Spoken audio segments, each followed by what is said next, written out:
બાર બીજ એટલે શું? આ રામદેવ પીરને 12 બીજના ધણી કેમ કહેવાના? તો આની વિશે મેં મારા ફેસબુકમાં મેં લેખ પણ લખેલો છે 2-3 વર્ષ પહેલાં, પણ ઘણાને વિડીયોના માધ્યમથી જાણવું હોય તો મજા આવે કે વિડીયો એકાદું હોય 12 બીજનું કેમ છે અને 12 બીજના ધણી રામદેવ પીરને કેમ કહેવાના. તો 12 બીજ બાબતમાં ઘણા એવા તથાકથિત ગુરુ જે છે જેને ખ્યાલ નથી એ સત્સંગ કરતા હોય, કહેતા હોય છે કે 12 બીજ એટલે જેમાં આપણા ગુજરાતી વ્યાકરણ પ્રમાણે સંધિ છોડો અને સંધિ જોડો આવી વ્યાખ્યા કરતા હોય કે 12 બીજ એટલે બીજ 12 કે તમારી અંદર જે બીજ છે જે બુંદ છે એ બુંદથી 12 આવે છે. એટલે રામદેવ પીર છે એ બીજ 12 છે, એ બુંદ 12 છે, એનું સ્વયં પ્રાગટ્ય થયેલું છે. એનું કોઈ રજ અને વિરજથી એમનો કોઈ જન્મ થયેલો નથી. આવું ઘણા તથાકથિત જે છે જેમને ખ્યાલ નથી, જેને ભીતરનો અનુભવ નથી, એ આવું સમજાવતા હોય છે. પણ સાહેબ કબીરે બહુ સરસ વાત કરી પિંડ બાબતમાં કે રજ વિરજની કાયા બની અને સોહમ દોર છે હંસ ચલી આયા, કે કાયા છે એ રજ અને વિરજની બનેલી છે અને આની અંદર જે ચેતન જે છે એ સોહમની દોરીથી હંસ છે એ આવે છે. પણ આપણે એ ચર્ચા નથી કરવાની. આપણે ચર્ચા જે છે એ અહીંયા 12 બીજ કેમ છે અને એ કોને કહેવાય છે. તો 12 બીજ બાબતમાં ઘણા સંતો, અનુભવી સંતો છે એને વર્ણન પણ કરેલું છે, પણ ઘણા એમ કહેતા હોય છે કે આ વાત છે એ કહેવાય એવી નથી, આ ઉપદેશની વાત છે, આ ગુરુબોધ લીધા સિવાય આ વાત કહેવાય એવી નથી. પણ હું એમ કહું છું કે વાત કદાચ થઈ શકે, શબ્દો કદાચ થઈ શકે, વાણી કદાચ થઈ શકે, પણ અનુભવ નથી એનું શું? મહાપુરુષ સંતોએ આ બાબતમાં આપણને બધી વાણીના માધ્યમ દ્વારા, સત્સંગના માધ્યમ દ્વારા બધા ખુલાસાઓ કરેલા છે, પણ એ વાણી અને એ શબ્દો એ ગૌણ છે. જ્યાં સુધી અનુભવ ન હોય ત્યાં સુધી તમે શું કરશો? હું ઘણીવાર એક દૃષ્ટાંત આપતો હોઉં કે તમે આખા કારેલાનું શાક બનાવવાનું કે આખા રીંગણાનું શાક બનાવવાનું તમે આખી રેસીપી તમે જોઈ લો, અથવા તમે આખી રેસીપી તમે બુકમાં તમે વાંચી લો, એથી કોઈ શાક બની જતું નથી.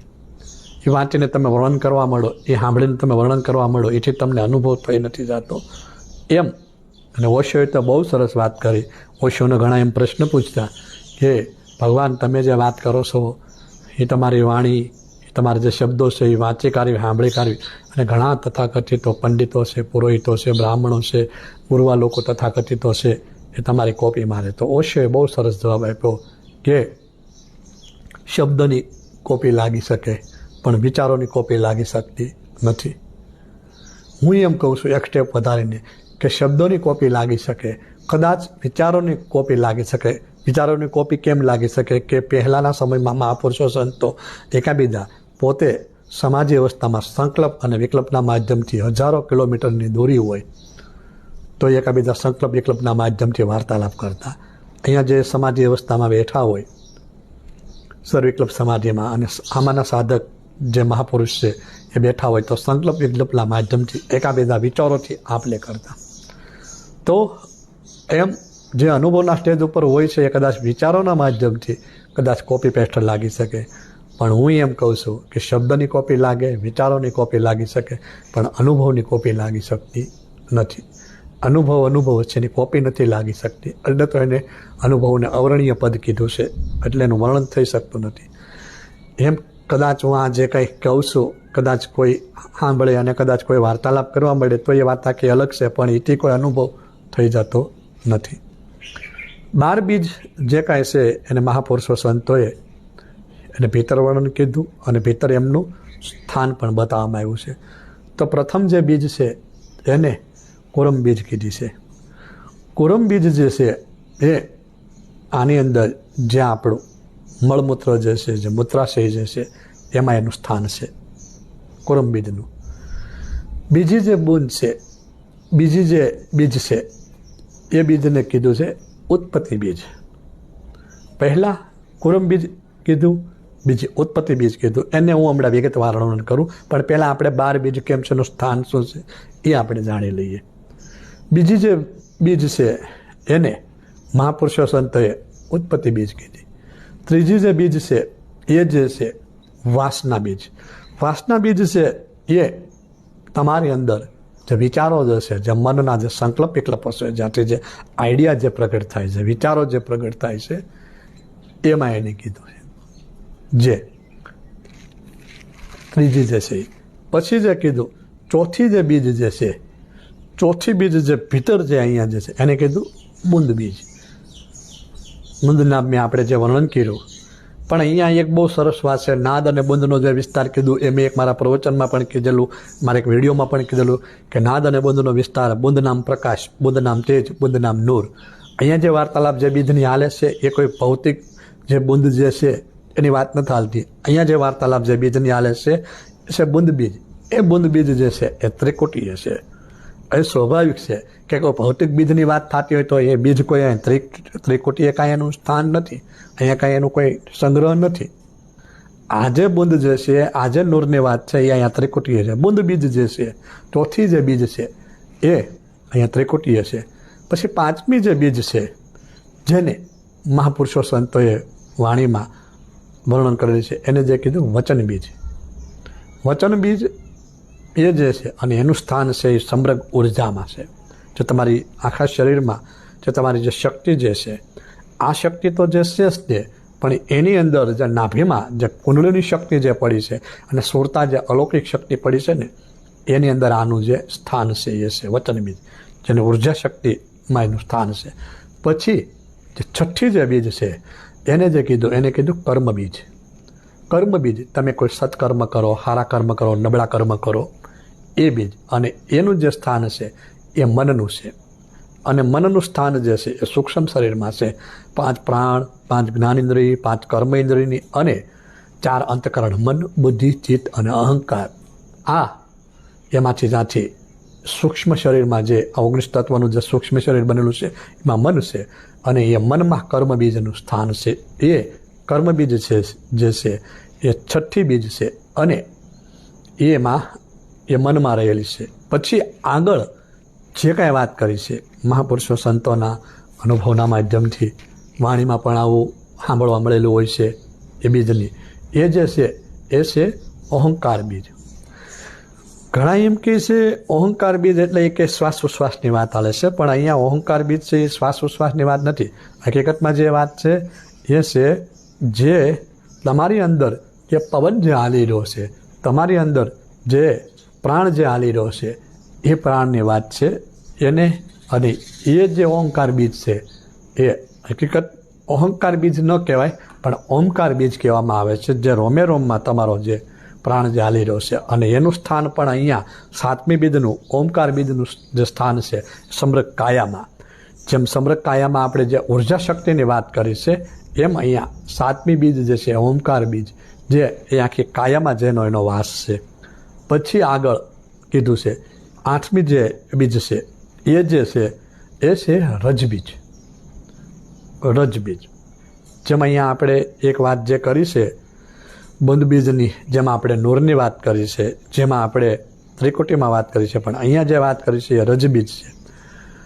રજબીજ જે છે એનું સ્થાન છે એ યોનિમાં એનું સ્થાન છે. સ્ત્રી પાત્રમાં રહેલી જે વાત હોય એમાં જે વાત છે એનું સ્થાન યોનિમાં છે.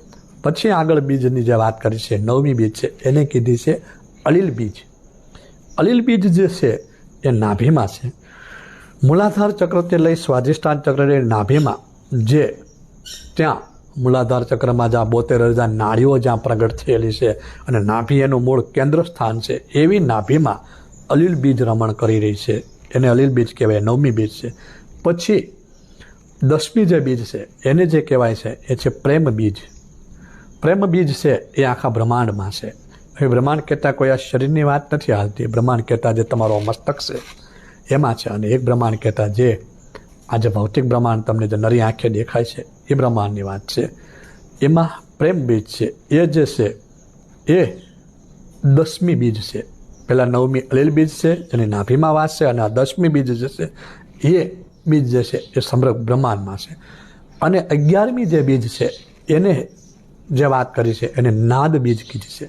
નાદ નામ અવાજ, નાદ નામ જણુકાર રણુકાર, નાદ નામ અવાજ. જે તમારી અંદર જે અવાજ જે થઈ રહ્યો છે, તમારી અંદર જે નાદ જે થઈ રહ્યો છે, જેના મહાપુરુષો સંતોએ બહુ ગુણગાન ગાયા છે, એ જે અવાજ જે વાગી રહ્યો છે એ અવાજમાં જે છે એને નાદ બીજ કહેવામાં આવ્યું છે. અને એનું સ્થાન જે છે, એનું જે સ્થાન છે એ સ્થાન જે છે એને ગગનમંડળમાં કીધું. કોઈ સંતોએ એને શબ્દમાં પણ કીધું કે જે નાદ બીજ છે શબ્દમાં છે, પણ હું એમ કહું એ બીજ છે ગગનમંડળમાં છે.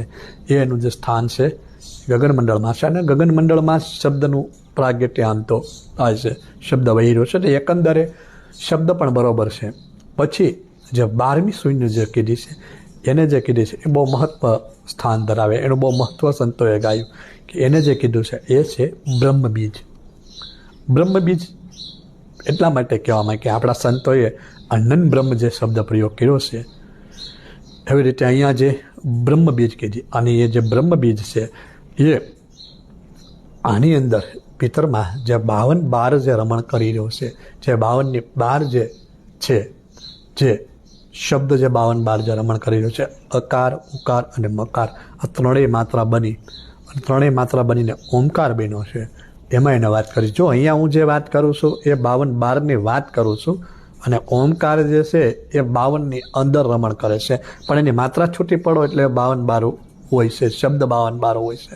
એટલે એ જે 12 બીજ છે એ બ્રહ્મબીજ જે છે એ ઓમકારમાં છે, શબ્દ 12 છે ઓમકાર, જ્યાં માત્ર અવાજ છે અકાર ઉકાર અને મકાર, અ ઉ અને મ. ઓમકાર અ મ ઓ અને ઓ, જે ઓમકારની જે માત્રા છે એમાં એ બ્રહ્મબીજ છે. હવે આ 12 બીજના જાણકાર અનુભવી રામદેવ પીર હતા.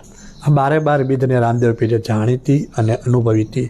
એટલે રામદેવ પીરને આની અંદર પિતર મહાપુરુષો સંતોએ બીજ 12 કીધા છે. આ 12 બીજનું મેં તમને આમાં વર્ણન કર્યું, મેં તમને આમાં સ્થાનનું વર્ણન કર્યું કે આ આવી રીતે સ્થાન છે, આ આવી રીતે આની અંદર ભીતર છે. પણ હવે એને એક પછી એક સ્ટેપ બાય સ્ટેપ એટલા માટે નહીં કે પહેલાં જે બીજ છે એને કુરુમ બીજ જે કીધી, જે મૂત્રાશયમાં કીધી. પહેલી જે વાત છે આમાં 4 પદની વાત મૂકી, જીવમુખી, માયામુખી, ગુરુમુખી અને બ્રહ્મમુખી. 12 બીજ ત્રણેય 4 સ્ટેપમાં વેચાયેલી છે. 3 બીજ છે એ જીવમુખીમાં વેચાયેલી છે, 3 બીજ છે એ માયામુખીમાં વેચાયેલી છે, 3 બીજ છે એ ગુરુમુખમાં વેચાયેલી છે, અને 3 બીજ છે એ બ્રહ્મમુખમાં વેચાયેલી છે. એમ એના 4 સ્ટેપ પડેલા છે. 3 જે કાંઈ એના 3 બીજના જે કાંઈ સ્ટેપ પડેલા છે એમ 4 સ્ટેપ પડેલા છે. 3 ચોકો 12, એમ 12 બીજના 4 સ્ટેપ પડ્યા છે. જીવમુખી, માયામુખી, ગુરુમુખી અને બ્રહ્મમુખી, એમ 4 એના સ્ટેપ પડેલા છે. અને 4 સ્ટેપમાં એ વેચાયેલી છે. રામદેવ પીર આ 12 બીજની 4 અવસ્થામાં એને જાણી હતી, 4 મુખમાં રામદેવ પીર એને અનુભવી હતી. એને એકંદરે એમ પણ કહી શકાય કે 4 અવસ્થામાં જાગ્રત, સ્વપ્ન, સુષુપ્તિ અને તુર્યા એમાં પણ એ વેચાયેલી છે. 3 બીજ જાગ્રતમાં વેચાયેલી છે, 3 બીજ સ્વપ્નમાં વેચાયેલી છે, 3 બીજ સુષુપ્તમાં વેચાયેલી છે, અને 3 બીજ તુર્યાતીત અવસ્થામાં વેચાયેલી છે. એમ એવી રીતે 3 ચોકો 12 એમ 4 અવસ્થામાં પણ આ બીજ વેચાયેલી છે.